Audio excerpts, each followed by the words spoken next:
Well, hey, everybody. Welcome to episode 6 of CXN Coffee, the show where my good friend Marty Shaughnessy and I get together and we have a discussion that centers around a brand new cup of coffee, a topic somewhere in the realm of customer experience, and a thoughtful exploration of whatever we got into during the previous weekend. Marty, as always, it is great to see your face. Good to see you, buddy. I have some material updates for us as we jump into things today. Right. We discussed a possible Buc-ee's excursion. Yes. And Yes, I've never been. got persuaded into doing the Buc-ee's excursion. You did. I did. And I'm going to tell you why I did it. There's 3 reasons why I drove 2 hours one way for a gas station off of Interstate 95. One, if I'm being honest, I low-key really like Buc-ee's. Second, my almost 10-year-old has been on my case almost every single day about wanting to do this, and I could tell from our conversations, really, he just wanted to spend a bunch of time together. Yeah. And I was like, this could be a lot of fun to just have a day, him and I, to do this. And the third, did I mention that they have a beef jerky bar at Buc-ee's? I honestly know nothing about it because I've never been. So when you say you low-key love Buc-ee's, I'm thinking travel center, your son wants to go there. I'm thinking so he can get like a magnet for his truck. Like I can't equate anything with the Buc-ee's travel center into being, oh, it's so awesome, we have to make a trip to get there. Yeah, it was a good trip. It was all of the absolute chaos that I expected a Saturday morning. Right.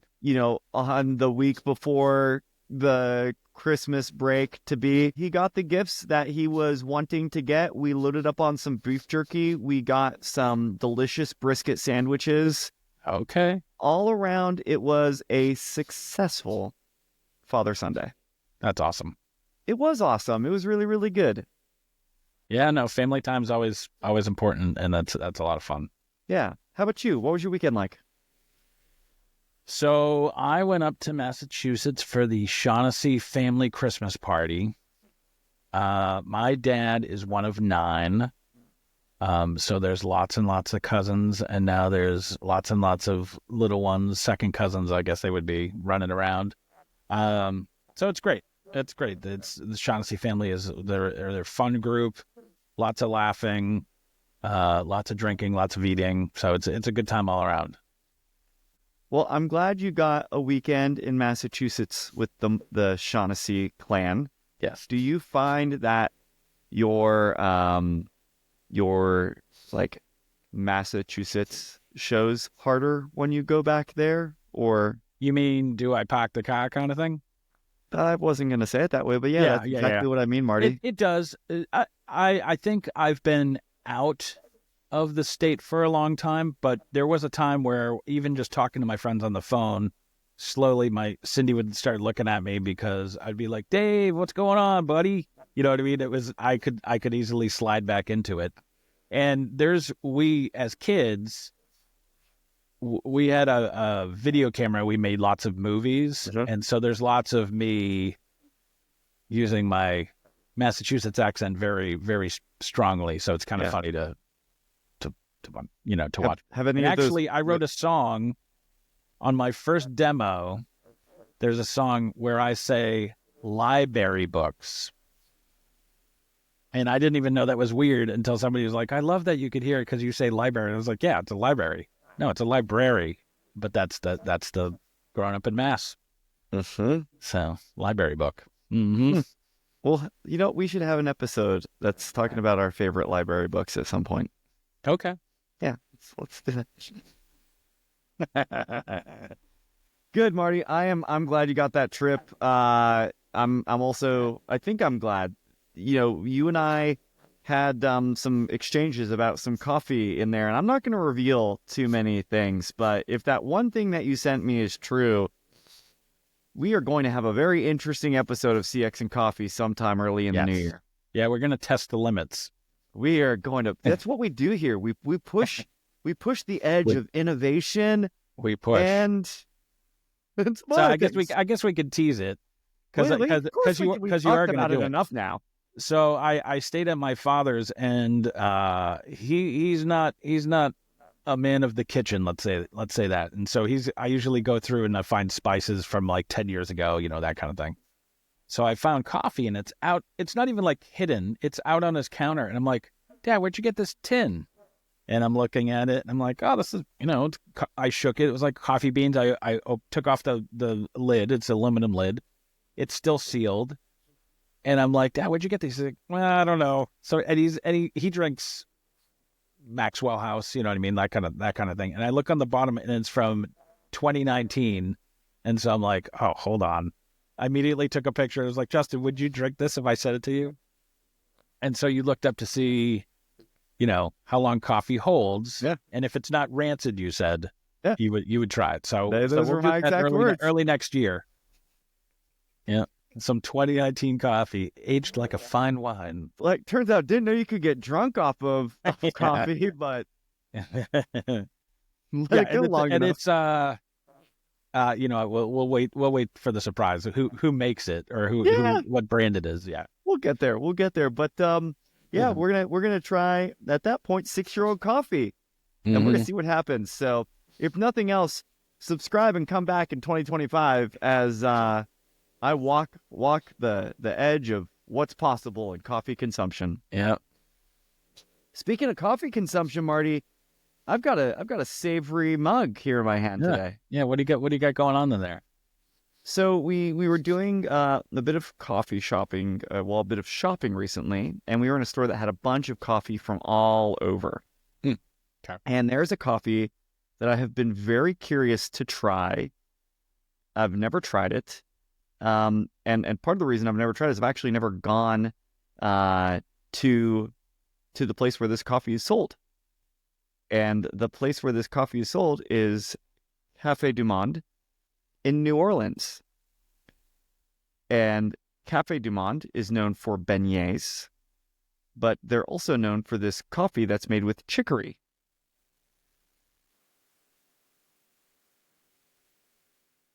Did I lose you, Marty? I totally did.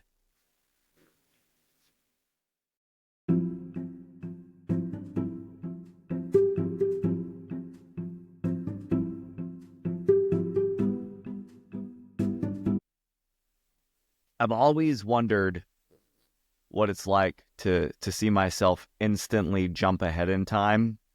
And this is one of those moments. So welcome back to part 2 of episode 6 of CX and Coffee. This is the part of the show where we pick up after a few days because as we just saw, I was rudely interrupted by Marty just completely exiting stage right on the episode. Marty, can you bring us up to speed? What the heck happened? So as I recall, you were in the middle. You were getting ready to tell me about your coffee, and then all of a sudden my whole house went black. And so I was like, okay, it's going to pop right back on. I'll just log back in. And after a few minutes it didn't. So I'm like, uh-oh. So I walked outside, and we have a little barn on the front of our property where my in-laws have alpacas. We've got a couple goats and chickens. So what happened was we were getting our water pipe was getting fixed. And unfortunately, instead of digging up all just dirt around the water pipe, there were also power that was dug up, which was back at our transformer, which blew the whole thing out. So it was a day. It was a day. So I'm happy to be back. I'm happy to have you back. I'm glad your power was restored.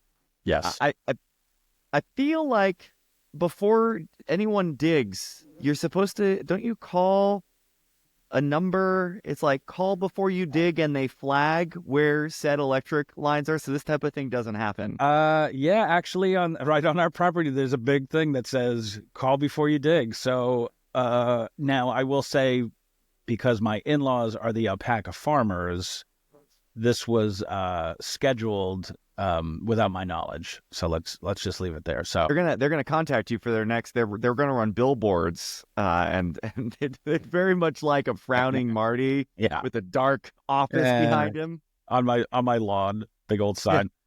This Now is one. I can say, and I can keep this quick. So I struggled to get a hold of my power company. Like, I went to the website, I was looking like, all right, here's how to report an outage. And in my head, I guess it was, I was like, well, this seems a little bit more specific. But I just went with the outage route, didn't talk to a human. So after my own personal confusion, I was able to log a ticket. And, then I was sent a text message like, hey, we'll be there at, it's funny, like, even before they've looked at it, they're like, oh, it's going to be fixed by 1 p.m. I was like, oh, that's pretty stupendous. So then it got updated to 2. Then somebody came. The tech was fantastic, great customer service there, and he was great to talk to and took care of everything and explained to me. I don't understand power at that level, and it was great. It was a good experience. It's good. Was there any scolding involved? I always wonder when they come out and they're like, "You should have known better." He was definitely disappointed. I'm not so much mad, but disappointed. I expected more from you, Marty. Yeah, no, he was great, and ultimately we have a splitter that will go on. One line goes down to the meter at the barn, and that's what got fried. So yeah, we're still power out. No way. Later. Yeah. Well, we had to. They didn't want to get in the water to fix that while the power's out, so he cut that and then got back in there. Yeah, water and electricity are not. They don't coexist well. Correct. Yeah. And human bodies, yes. Those three. At that end, it's not a. It's not a one good... might say it's a lethal combination. I think that's the exact. Some can say that. Some would say that. Some would say that. All right. Well, I'm glad you're back. I'm glad we can resume the episode here. Mm-hmm. To pick back up on things, our coffee this week comes from a city where I have been once, and I only saw the inside of my hotel room and the inside of my client's office. I didn't see any of the iconic things. And so when I saw the tin can for Cafe du Monde in New Orleans, it's like, I got to give this a try. And for those of you that aren't familiar with their coffee, and this is New Orleans kind of, I think in a lot of ways, I don't know if pioneered is the right word, but they certainly led the way in combining coffee with chicory. Okay. The whole reason was to extend how far the coffee can go. Right. So by mixing in some chicory with the coffee grounds, you get more for your buck. And what we're going to find out today is that a winning combination?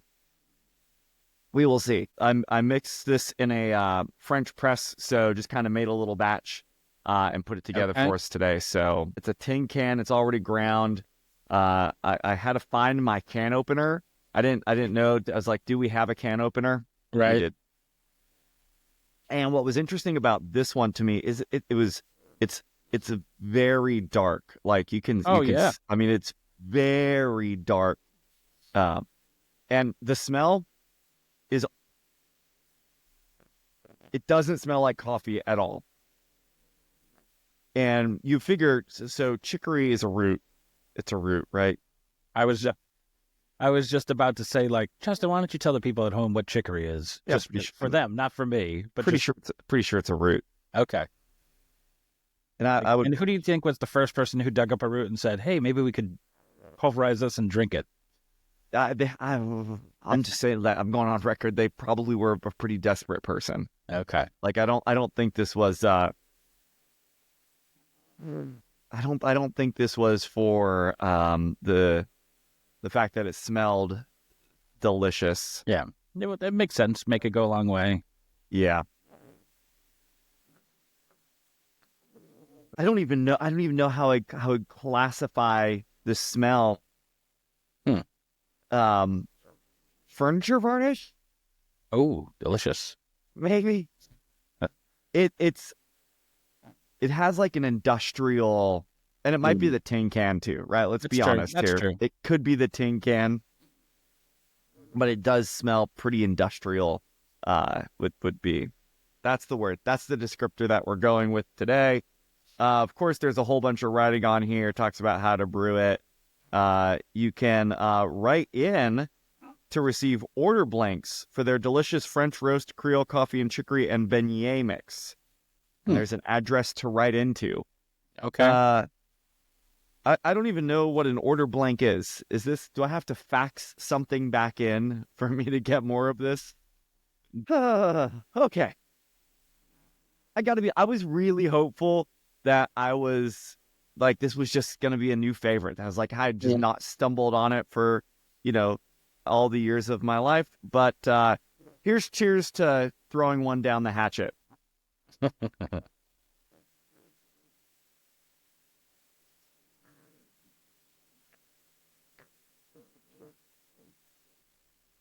Okay. I'm never going to do that again. Yeah, no good? Oh, no. No. It's really interesting they still sell like a huge canister of it. Look, if you like, can you compare it to anything? Like, do you get the industrial taste? Is that it's kind of like herbally. It's oh, there's the cough drops that are Ricola. Oh yeah. There's definitely just like almost like an herbalness to it. Just like I'm always trying to like compare how it smells in the can to.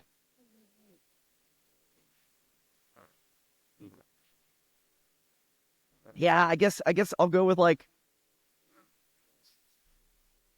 herbal coffee. My only belief here is so beignets are very, very sweet, very decadent. I can see how you would want to, because it's bitter. I mean, it's just like. Well, it says it has. So you were right. Chicory root. That when it's roasted, it has a coffee-like aroma, but not flavor. In terms of taste, chicory is unique, strong, toasty, and nutty, with suggestions of burnt sugar. I'm going to go more on the burnt side. Yeah, it's very bitter. It's very bitter. I'm sorry I had to go through that, Justin. Do you have a backup coffee? Do you have a chaser coffee? Maybe that's no, but I've got a bottle of water, so I'm going to go with that. I would like honestly, I'm going to I'm serious right now. If you like this, did you grow up with it? Like, was someone mean to you and convinced you? Who hurt you? This is just not. Like, I double checked. I was like, is it expired? No. Maybe one more big sip will kind of like cleanse. Maybe that was up. You needed a palate cleanser. Let's go in for one more big sip.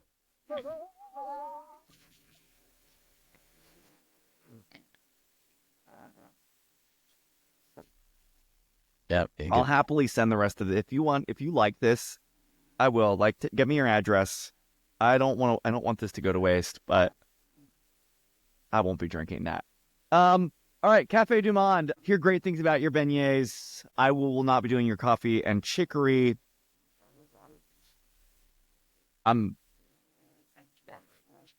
Yeah, it happens. It happens, and it's funny. So, I'm sure everybody's asking like, why doesn't Marty drink the coffee? First of all, I have to have cream in my coffee, so I'm not the perfect tester.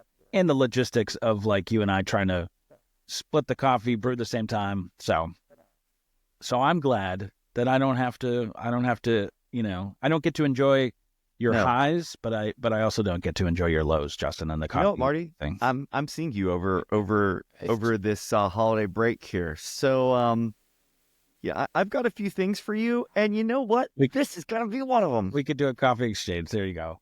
You know what? If you bring that up, I will totally. We can have me try that on air. I'll do that. We're doing it. Yeah.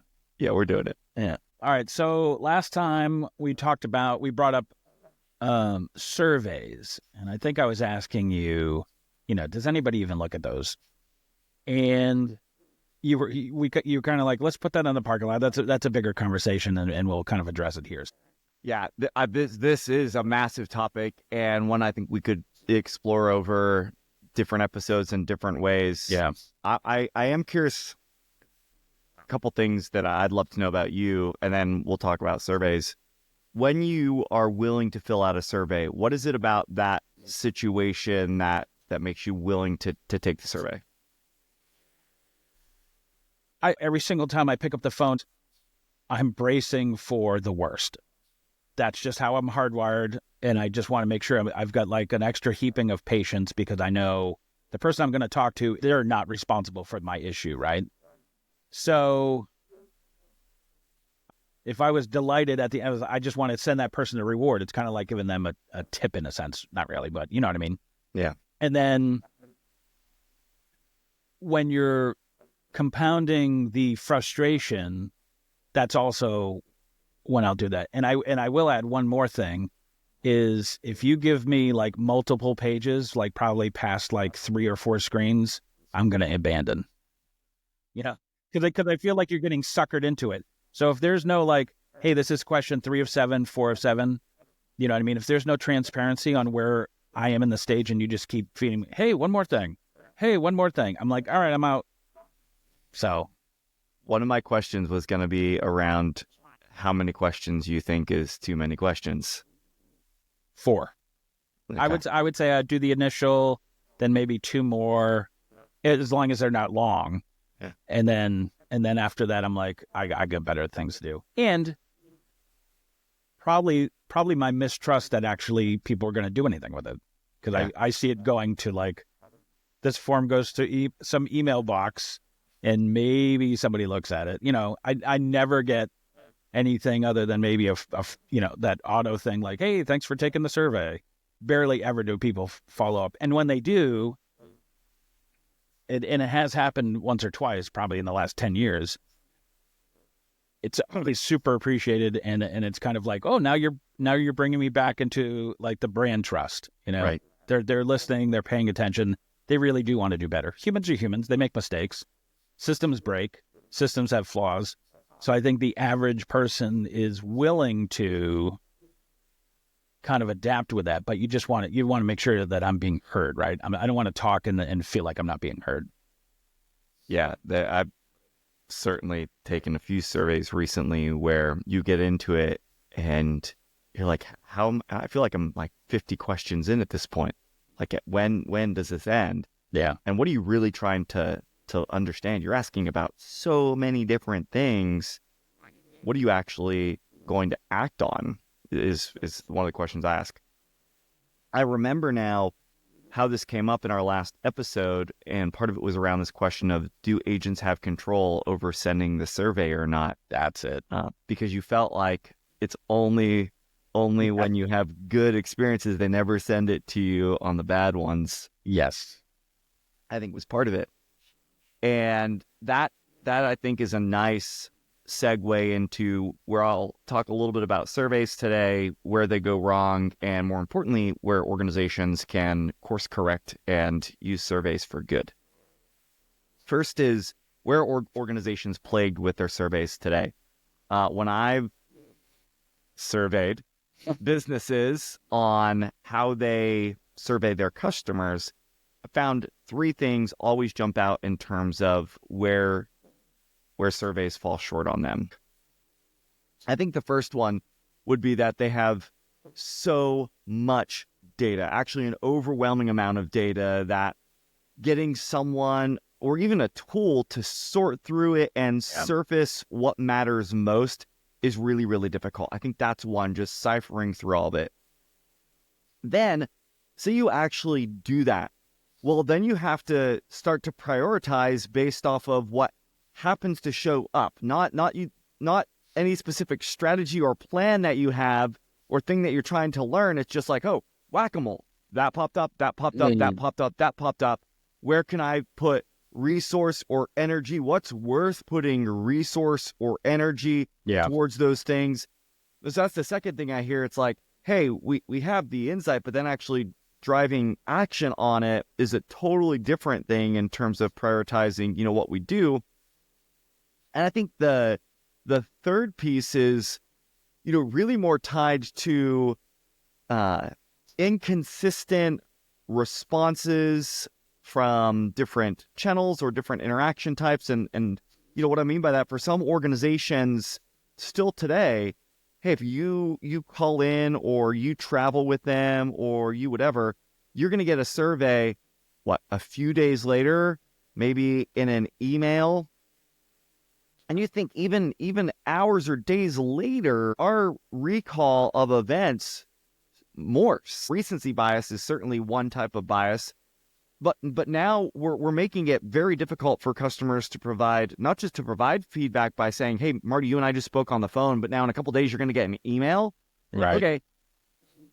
Why don't we take that opportunity to keep it in the same channel first and foremost, but why don't we have it as close to the interaction as possible? So that's one of those key bits to improve the sample size problem is keep it in the same channel and as close to the interaction as possible, I think is part one. Part two of this, goes to the topic of like, why are we surveying in the first place? What are we actually trying to do? Are we trying to drive action? Do we have a question that we need answered?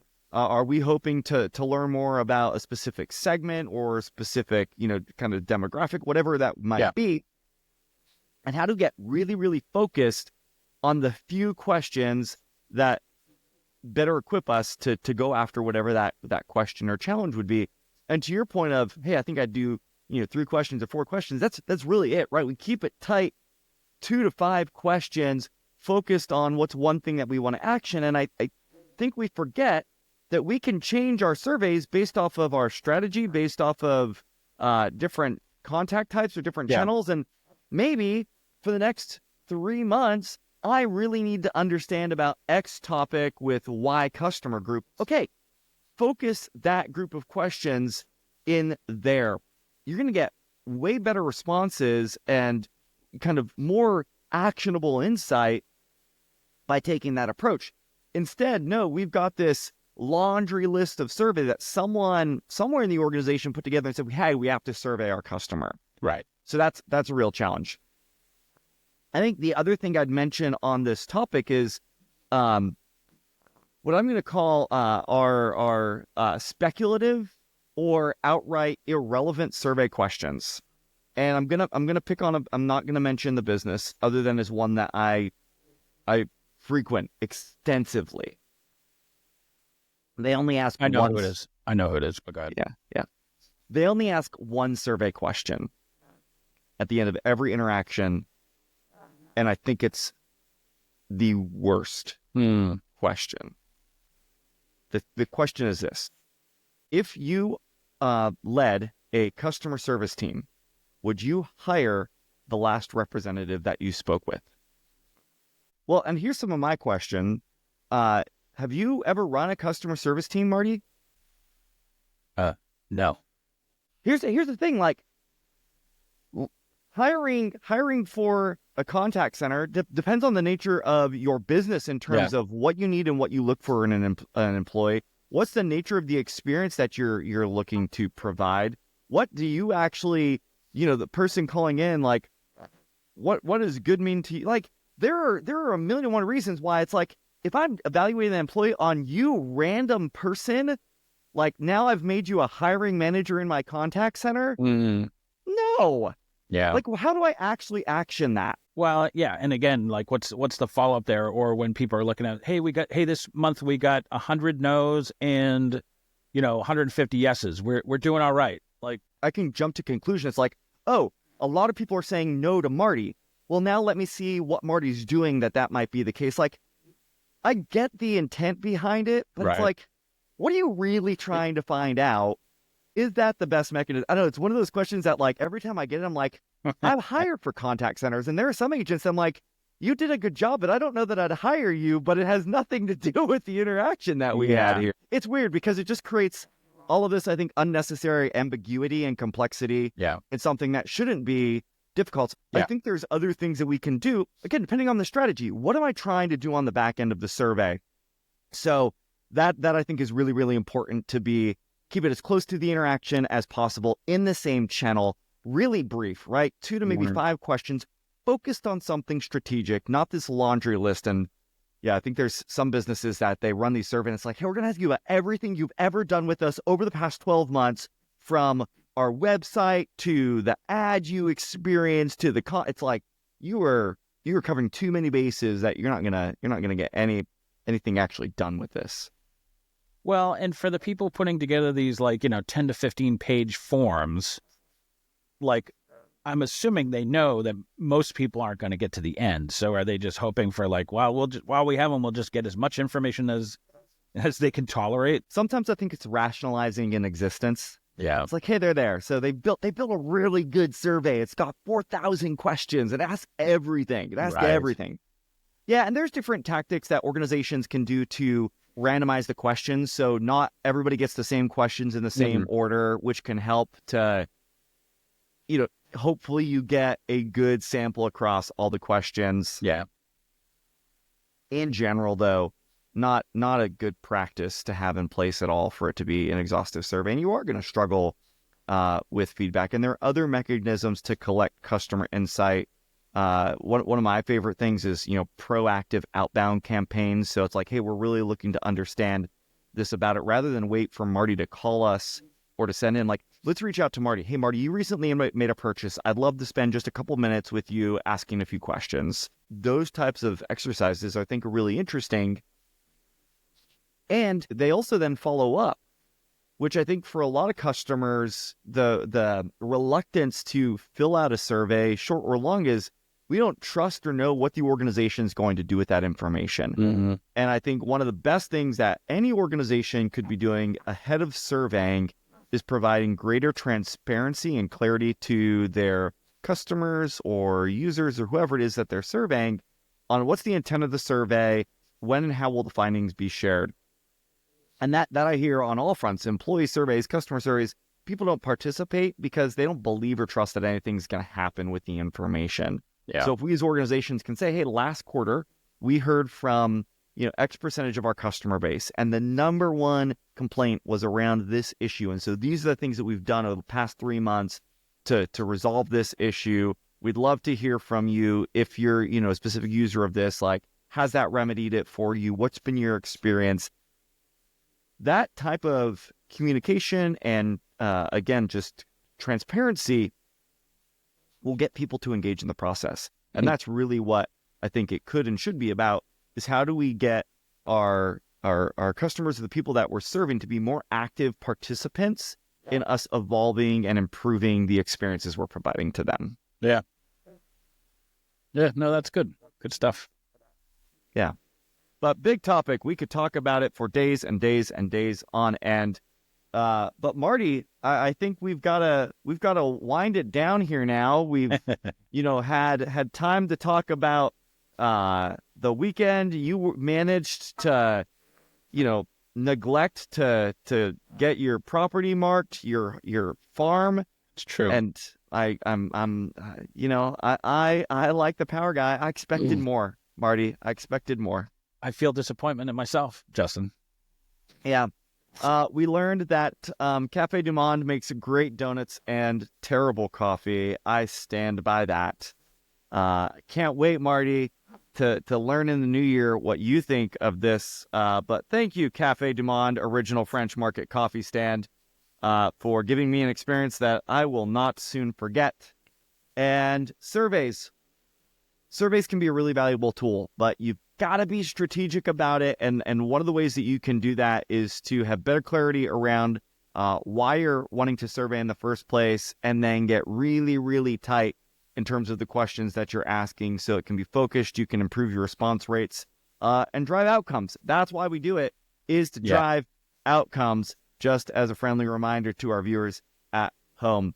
Marty, it has always been good to connect with you. We've got one more episode coming up before the holidays, and then we'll take a little break and bring things back in the new year. Yeah, I've got a little challenge for you as far as your next coffee. I wanna give you a little reward, Justin, Okay. for trying this chicory stuff. So, Okay. well, What's that? you'll have to wait until next week. I'll reach out to you after the call here. Great, Marty. Thank you. I appreciate you, friend. Hey, everybody, you've been watching CX and Coffee. My name's Justin Robbins. I do this every week alongside my good friend Marty Shaughnessy. Thanks for tuning in. We will catch you next week for a whole new brew.